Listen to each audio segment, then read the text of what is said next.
Welcome to the fourth module of this course called Cross-Cutting Concerns. In this rather small module, we will cover a couple of aspects that are applicable to all cluster technologies that we have discussed in the previous modules.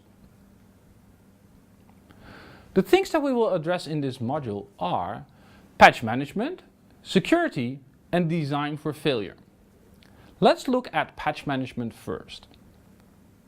Patch management for both ACS as Service Fabric needs to be arranged by ourselves since we are using infrastructure as a service for the clusters. This means we need to take care of patching of multiple parts of the cluster. First, we need to patch the nodes that are part of the cluster, and secondly, we need to patch the cluster management software. Third, we need to manage patches on the various layers of our container images. Next is security. Security is something that we need to build in from the start. This means we need to ensure proper access to the cluster resources and the exposed services. For this, we will have a look at role-based access to manage access to the Azure resources. Furthermore, we will have a look at the methodology called Secure Development Lifecycle, SDL.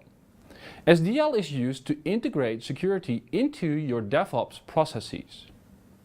Finally, you also need to manage secrets inside the cluster.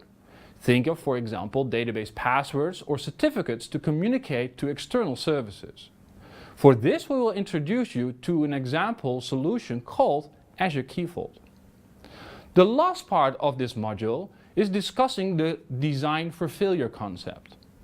One of the things that are more or less guaranteed in a public cloud system is the fact that things will go down.